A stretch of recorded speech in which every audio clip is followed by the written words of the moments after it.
Olá, pessoal. Boa tarde, boa noite, bom dia aí, independentemente do horário que vocês estiverem assistindo. Vamos iniciar aqui essa gravação para falar sobre contratos, modalidades. Foi a gravação que ficou pendente por conta do jet passado, que a gente não conseguiu estar presentes juntos por conta eu estar doente. Então, eu vou gravar aqui para poder vocês não perderem esse material e vocês não ficarem com essa falta aí. No contrato modalidades, nós vamos ter o primeiro contrato, que é o contrato intermitente. O contrato intermitente está presente no nosso artigo 443, parágrafo 3º da CLT, onde considera-se como intermitente um contrato de trabalho no qual a apresentação de serviços com subordinação não é contínua, ocorrendo com alternância de períodos de prestação de serviço e de inatividade, determinados em horas, dias ou meses, independentemente do tipo de atividade do empregado e do empregador, exceto para os aeronautas regidos por legislação própria.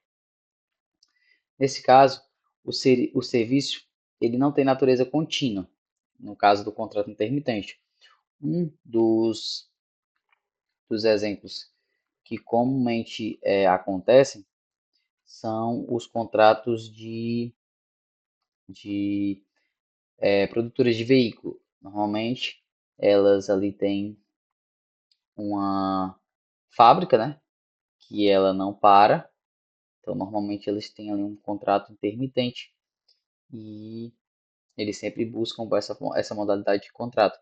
Porque, por exemplo, você ali tem uma prestação de natureza intermitente por conta da produção. Por exemplo, quando você tem o pátio cheio, eles podem dar uma pausa ali na produção. Vamos dar uma pausa aqui porque o nosso pátio está cheio. Vamos esperar ali baixar a quantidade de veículos no pátio. Depois a gente retorna à produção para não ter um gasto ali, um gasto excessivo, um gasto desnecessário. O contrato ele deve permanecer durante a sua inatividade, ou seja, no período que as pessoas não estiverem trabalhando. Nesse caso, ele continua vigente. O contrato ele deve ser por escrito. A hora do trabalho não pode ser inferior ao mínimo e o período de inatividade não será considerado à disposição do empregador. Que no caso, o que a gente vê comumente é que quando você está ali à disposição do empregador, você está ainda em seu horário de trabalho. Porém, nesse caso, o período de inatividade não vai ser aplicado ao período de disposição do empregador. Outro ponto que a gente entra é o contrato de teletrabalho. O contrato de teletrabalho, se vocês forem observar, ele inicia no artigo 75A da CLT. O artigo 75A ele é de 2017. Se eu não salvo me engano, ele entrou com a nossa reforma trabalhista. Porém, do 75B em diante, se vocês observarem, eles vão ser todos de 2022, que é um período pós-pandêmico. Ou seja, nesse período a gente viu que teve uma grande difusão ali do teletrabalho, tendo em vista que todos estavam em suas casas, não tinham como ir para as suas empresas por conta das medidas sanitárias, e a gente ali teve uma maior aplicabilidade do teletrabalho.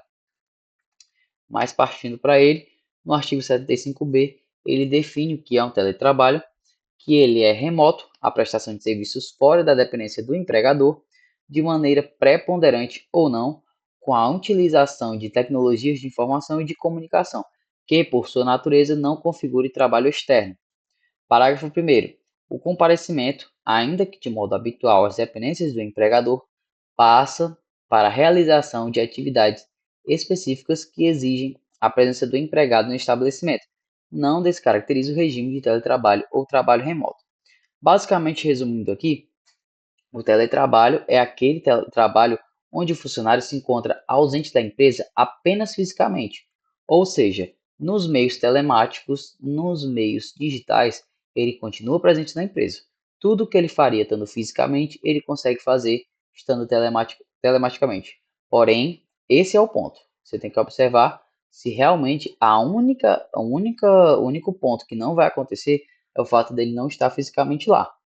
Isso é o que diferencia do trabalho externo. O trabalho externo eu uso comumente um exemplo, que é os exemplos dos vendedores externos. Os vendedores externos, eles não estão presentes na empresa, nem fisicamente e nem pelos meios telemáticos, ou seja, não caracteriza a função que ele está desempenhando lá fora um teletrabalho, pois ele não está ausente somente fisicamente da empresa. Ele não consegue fazer as mesmas coisas que ele está fazendo ali na, nos meios telemáticos que ele estaria fazendo se estivesse fisicamente presente na empresa. Essa questão do parágrafo primeiro do comparecimento, ainda que de modo habitual, é porque normalmente algumas pessoas que trabalham, até inclusive eu conheço pessoas que trabalham aqui no Ceará, mas que são funcionários de uma empresa de São Paulo. E vez ou outras, eles têm que estar indo lá para poder fazer alguma coisa, para poder resolver alguma documentação, algo do tipo. Então, esse é a elencagem que está no nosso parágrafo primeiro. O artigo 6º da CLT diz que não se distingue entre trabalho realizado no estabelecimento do empregador, o executado no domicílio do empregado e o realizado à distância, desde que estejam caracterizados os pressupostos das relações de emprego. Ou seja, é a mesma questão da caracterização, né? Se ele está realizado ali num estabelecimento do empregador e a domicílio, respeitando ali os limites, os pressupostos da relação de emprego, que são os elementos fáticos jurídicos, configuram a relação de emprego. O parágrafo único aborda que os meios telemáticos e informatizados de comando, controle e supervisão se equiparam para fim de subordinação jurídica aos meios pessoais e diretos de comando, controle e supervisão do trabalho alheio. Basicamente aqui são as formas de fiscalização, a forma de o empregador, que a gente viu anteriormente, exercer o seu poder diretivo fiscalizatório, onde dos meios telemáticos, obviamente, vai ser de maneira digital. Ele não tem como fiscalizar você, ele não vai na sua casa lhe fiscalizar. Então, ele fiscaliza você pelos meios telemáticos. Ele pode olhar os seus e-mails, ele pode ter algum programa que monitore a sua atividade ali nos meios e outras diversas formas. Avançando aqui, a gente tem alguns destrinchamentos no nosso artigo, nosso capítulo que trata sobre o teletrabalho. O teletrabalho deverá conter expressamente no contrato de trabalho, ou seja, deve estar disposto à condição do teletrabalho. Pode ser realizado por estagiários e aprendizes, ou seja, não é restringido. Ambos podem realizar o teletrabalho. Poderá haver alteração do regime por parte do empregador de teletrabalho para o presencial, sem o consentimento do mesmo, respeitando o prazo de 15 dias de transições. Ou seja, o empregador pode alterar o seu regime, que você que está no teletrabalho retornar para o presencial, respeitando o prazo de 15 dias. Por quê? Porque como a gente sabe que você está ausente apenas fisicamente da empresa, tem pessoas que utilizam desse como um benefício e acabam viajando. Por exemplo, você está aqui trabalhando suas 8 horas, frente ao seu computador, você viaja para um Rio de Janeiro, por exemplo, São Paulo. E aí você está viajando lá, do nada seu empregador chega e diz: Não, amanhã você volta a trabalhar. Não tem condições. Você não estava desrespeitando nada, você estava viajando, estava exercendo sua função. E quando você terminava, você ia curtir a sua viagem, quando você terminava o seu trabalho. Então não se torna justo para o empregador ele simplesmente decidir que você vai voltar e no outro dia você tem que estar lá. Então, deve ser respeitado esse prazo de 15 dias de aviso para o retorno da transição do teletrabalho para o presencial. O empregador não será responsável pelos gastos resultantes do retorno do trabalho presencial. Como caso eu falei, se a pessoa estiver viajando, respeitado o prazo de 15 dias, a obrigação de retornar para a cidade que desempenhará a sua função presencialmente é dela. O empregador não tem obrigação nenhuma de arcar com esses custos.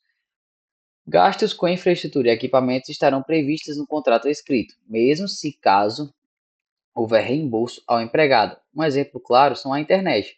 Tem gente que não tem uma internet boa ou então não consegue, a internet, por mais que seja boa, não configura uma qualidade possível para exercer o teletrabalho, então eles podem exigir do seu empregador que haja essa previsão contratual para que ele consiga desempenhar o trabalho efetivamente, né? Para ele não fazer um trabalho ruim derivado de sua internet ali. Então, eles prevêem isso no seu contrato por escrito e aí dá tudo ok. O empregador ficará responsável por medidas de precauções contra acidente de trabalho e o empregado assinará o termo de responsabilidade. Basicamente, aqui trata sobre a questão da assinatura do termo, porque o empregador ele ficará responsável pelas medidas de segurança e acidente de trabalho, como por exemplo a postura. Se você aqui está trabalhando fisicamente, aliás, virtualmente, em uns meios, você tem que trabalhar a sua postura, você não tem um problema na coluna ou a questão de sono, algo do tipo. Então essas medidas devem ser,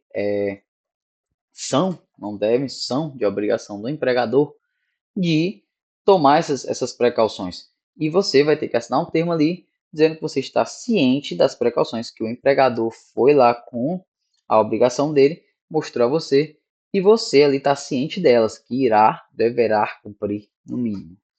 O artigo 75F, os empregadores deverão dar prioridade aos empregados com deficiência e aos empregados com filhos ou crianças sob guarda judicial até 4 anos de idade, na alocação de vagas para atividades que possam ser efetuadas por meio de teletrabalho ou trabalho remoto.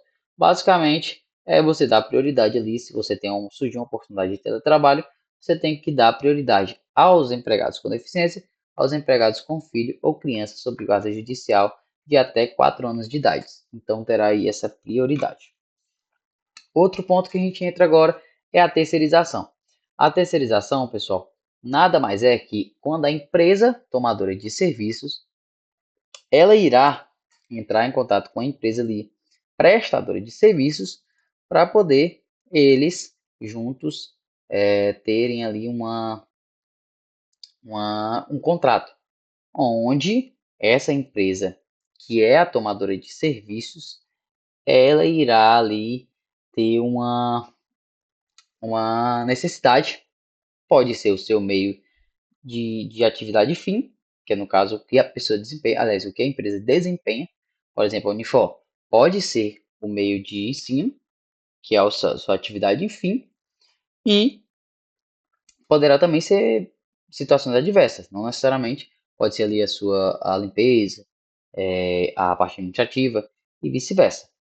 Então, a empresa tomadora de serviço, ela irá contratar uma empresa prestadora de serviço para poder ali ter um percentual de pessoas ou algo do tipo que irá compor ali o seu quadro para poder ficar uma quantidade que a empresa tomadora julga necessária. Então, ela irá ter uma relação de emprego entre aqui a prestadoras, lembrando que vamos para poder facilitar o entendimento para vocês, eu vou criar aqui como se fosse por nomes, como partindo do pressuposto da Unifor, né? Aqui é como se fosse a Unifor, a empresa prestadora e tomadora de serviços é a Unifor, e a Unifor entra em contato aqui com a empresa prestadora de serviços, certo? Onde essa aqui irá fornecer os funcionários para a Unifor. Então, a Unifor, ela tem uma relação de trabalho com o empregado prestador de serviço, aliás, é uma relação de trabalho, porque ela não irá arcar com o pagamento do funcionário, o funcionário não é subordinado a ela. Então, todo o chope, o empregado vai ter com a empresa prestadora de serviço, a empresa que presta o serviço terceirizado. Logo, a Unifor aqui, ela só tem a relação civil. Ela fez um contrato de terceirização com a empresa prestadora de serviços, ela fez um contrato civil e ela não tem obrigação nenhuma direta com o empregado. Logo, a relação de emprego, ela só existe entre a empresa prestadora de serviços e o empregado. Enquanto aqui na Unifor, ele tem apenas uma relação de trabalho, ele apenas desempenha uma função ali, que é a sua função destinada pela empresa prestadora de serviços. Como eu botei aqui no quadrinho, pode ser terceirizado, inclusive a atividade fim. Ou seja, aqui no caso da Unifor, aqui poderia ser um professor, como também poderia ser alguém da limpeza, como poderia ser alguém da segurança, independentemente. Pode ser a atividade fim, atividade a qual a empresa é destinada para exercer, ou poderá também ser uma atividade desvinculada. Aqui a gente tem a quarteirização. O que é a quarteirização? A quarteirização é aquela escadinha. Por exemplo, tomando novamente o caso da Unifor. A Unifor contrata uma empresa prestadora de serviços para poder ali compor o quadro de professores. Ela está ali com ausência no quadro de professores. Ó, eu quero que você mande aí 2 professores de direito do trabalho para poder compor aqui meu quadro.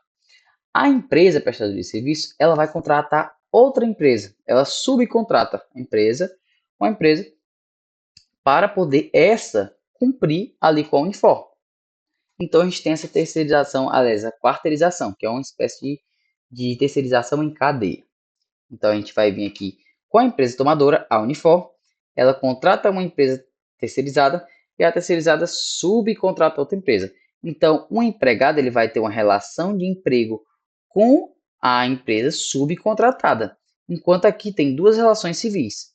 Ou seja, o prestador tem um contrato civil com essa e essa civil com essa, enquanto o empregado só vai ter a relação de emprego com a empresa subcontratada. Outro ponto é a pejotização.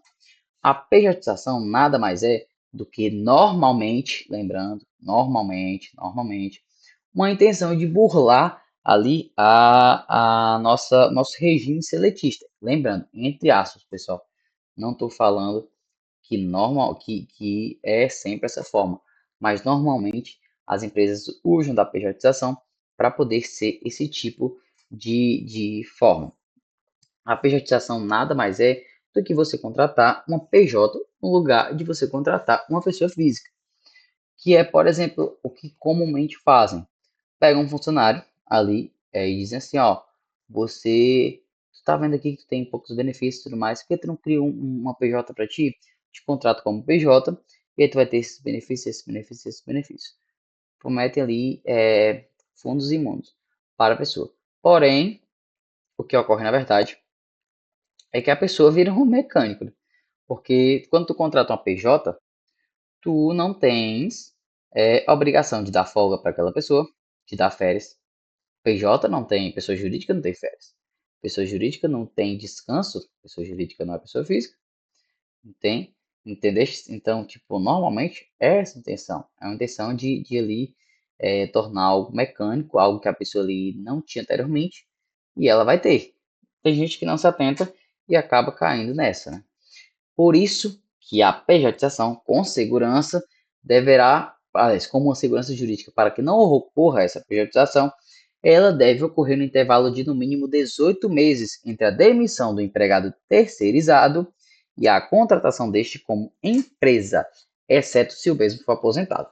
Então, o que acontece? Se a Unifor contrata ali uma pessoa como terceirizado e depois vai lá, ó, pede para ela se desligar e contrata ela como PJ, a pessoa vai ter que ter 18 meses entre ali o rompimento do seu contrato de terceirização e a sua contratação como PJ, como uma garantia, sim, para que não haja esse tipo de conduta.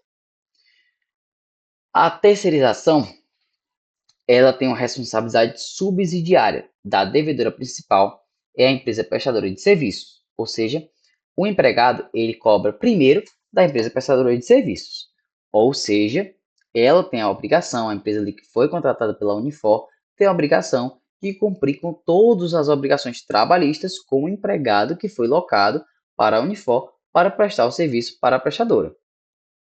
A empresa contratante será subsidiariamente responsável se cumpridos os requisitos de o tomador precisa ter participado da relação processual e o nome do tomador de serviço precisa constar no título executivo. Ou seja, tendo esses dois pré-requisitos, a empresa, no caso a Unifor, que é o que eu estou tomando como exemplo, tem uma responsabilidade subsidiária. O que é a responsabilidade subsidiária? É quando a empresa principal, a prestadora de serviço, não cumpre com as suas obrigações e aí recai sobre a Unifor, subsidiariamente, observando os dois requisitos, pessoal. A terceirização ilícita. Quando ocorre uma terceirização ilícita? Quando não cumpridos os requisitos da terceirização e os princípios, como, por exemplo, o exercício de atividades distintas daquela que foram objeto do contrato. Se você contrata uma pessoa para ser professora, aquela pessoa não tem sentido ela ser auxiliar de serviços gerais. Ela está contratada para ser professora. Se ela presta um serviço diferente do que ela foi destinada, ela está cometendo uma terceirização ilícita. O descumprimento do prazo de 18 meses para evitar a pejotização ou recontratação do ex-empregado como terceirizado, como eu citei anteriormente, tem que ter o lapso temporal de 18 meses. Se não tiver, pode se caracterizar como terceirização ilícita. Empresa prestadora de serviços que estiver irregular. Se a empresa está irregular, obviamente, não é algo muito surpreso, ela não se caracteriza como uma terceirização lícita. O trabalho temporário. O trabalho temporário, pessoal, é regulado pela Lei 6.019 de 74 e é uma forma de terceirização, mas com contrato por tempo determinado. No artigo 2º da nossa lei, ela trata que o trabalho temporário é aquele prestado por pessoa física, contratada por uma empresa de trabalho temporário. Esse é um requisito indispensável. Precisa que seja uma empresa de caráter temporário, de trabalho temporário, que a coloca como disposição para uma empresa tomadora de serviços para atender às necessidades de substituição transitória de pessoas, de pessoal permanente ou a demanda complementar de serviços, tomando o caso do Unifor novamente. A Unifor, como tomadora de serviços, ela precisa, se ela necessitar de um contrato temporário, ela precisa de uma empresa que seja de mão de obra temporária, que intermedie uma mão de obra temporária para poder ela ter um funcionário temporário. Esse funcionário não pode ser utilizado para a substituição de trabalhadores em greve, porque a intuição da greve é exatamente ter ali um impacto para o empregador, ter um impacto para a classe de empregadores. Se você permite que a empresa contrate alguém, não vai ter impacto a greve nunca. Ou seja, vão viver fazendo greve e nunca iria resolver a situação, porque o empregador não sofreria impacto algum, já que ele contrataria pessoas ali para cobrir a sua ausência. Não se aplica o contrato de experiência previsto na CLT. Obviamente, né, isso é bem óbvio. Não tem como você aplicar um contrato de experiência num contrato temporário. O contratante subsidiariamente responsável, ou seja, mesma situação que eu falei, subsidiariamente. Não condiz a empresa de caráter temporário, já recai sobre a empresa tomadora de serviços nessa situação de subsidiariedade. Não se aplica à empresa de vigilância e transporte de valores.